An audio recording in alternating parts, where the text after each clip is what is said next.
दोस्तों, आज की भूतहा कहानी जो एक गांव से जुड़ी है, जो एक चुड़ैल से जुड़ी है। आज की कहानी बनाते वक्त मुझे खुद डर का एहसास हो रहा था।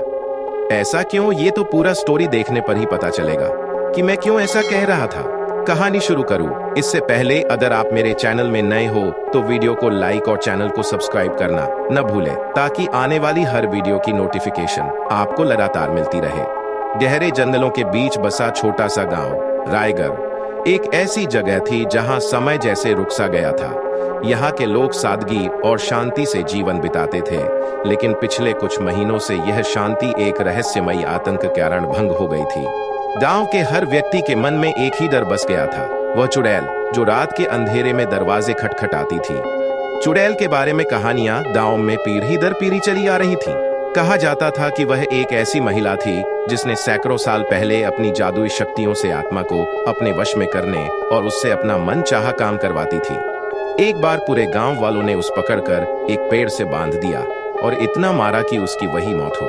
उस दिन से आज तक उसकी आत्मा पूरे गांव में भटकती थी। वह हर रात पूरे गांव में घूमती रहती, लोगों की आत्माओं को अपने साथ ले जाने के लिए। उसकी खटखटाहट इतनी डरावनी होती थी कि कोई भी उसकी आवाज से दरवाजा खोलने की हिम्मत नहीं करता था। गांव वाले कहते थे कि अगर कोई उसका दरवाजा खोल दे तो वह उसकी आत्मा को हमेशा के लिए अपने साथ ले जाती। एक रात गांव का एक युवक राहुल, जो हाल ही में शहर से पढ़ाई पूरी करके वापस आया था, इस कहानी को सुनकर हंस पड़ा। ये सब बकवास है, उसने कहा। चुड़ैलें, भूत प्रेत, यह सब केवल कल्पना की उपज है। मैं रात को दरवाजा खोलकर देखूंगा कि यह चुड़ैल है कौन। गांव वालों ने उसे समझाने की कोशिश की, लेकिन राहुल नहीं माना। उसने ठान ली कि वह इस अंधविश्वास को तोड़ेगा। रात हो गई, गांव में सन्नाटा पसर गया। राहुल अपने घर के दरवाजे के पास बैठा था। उसकी मोमबत्ती की लौ हवा में लहरा रही थी। बाहर केवल झींगुरों की आवाज और पैरों की सरसराहट सुनाई दे रही थी। अचानक दरवाजे पर एक धीमी सी खटखटाहट हुई। राहुल का दिल धड़कने लगा, लेकिन उसने हिम्मत जुटाई और दरवाजे की ओर बढ़ा। खटखटाहट फिर से हुई, इस बार थोड़ी तेज। राहुल ने दरवाजा खोल दिया। बाहर कोई नहीं था, केवल घना अंधेरा और ठंडी हवा थी। राहुल ने सोचा कि शायद यह केवल हवा का झोंका था, लेकिन जैसे ही वह दरवाजा बंद करने वाला था, एक कर्कश आवाज उसके कानों में गूंजी, तुमने मुझे बुलाया है, अब तुम मेरे हो। राहुल ने पीछे मुड़कर देखा और उसकी सांसें रुक गईं। एक लंबी काली छाया उसके सामने खड़ी थी।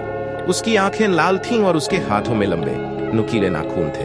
उसके बाल हवा में लहरा रहे थे और उसकी सांसों से बदबू आ रही थी। राहुल चिल्लाना चाहा, लेकिन उसकी आवाज गले में ही अटक गई। चुड़ैल ने उसकी ओर बढ़ते हुए कहा, तुमने दरवाजा खोला है, अब तुम्हारी आत्मा मेरी है। राहुल ने भागने की कोशिश की, लेकिन उसके पैर जमीन से चिपक गए। चुड़ैल ने अपने नुकीले नाखूनों से उसकी ओर बढ़ते हुए कहा, तुम्हारी आत्मा अब मेरी है और तुम्हें कभी शांति नहीं मिलेगी। उसने राहुल की छाती पर अपना हाथ रखा और राहुल ने महसूस किया कि उसकी आत्मा उसके शरीर से निकल रही है। उसकी आंखों के सामने अंधेरा छा गया और वह बेहोश हो गया। अगली सुबह गांव वालों ने राहुल का घर खाली पाया। उसका बिस्तर बिखरा हुआ था और दरवाजे पर खून के निशान थे। उस दिन के बाद गांव में और भी डर का माहौल फैल गया। लोग अब और भी ज्यादा सतर्क हो गए। रात होते ही दरवाजे बंद कर लिए जाते थे और कोई भी उस खटखटाहट का जवाब देने की हिम्मत नहीं करता था। लेकिन कभी कभी जब चांदनी रात होती है, गांव वाले उस कर्कश आवाज को सुनते हैं जो धीरे धीरे कहती है, दरवाजा खोलो, मैं आ रही हूँ, जिसे मेरे साथ चलना हो वो आ सकता है। और फिर से सन्नाटा छा जाता, क्योंकि कोई भी उसका दरवाजा खोलने की हिम्मत नहीं करता।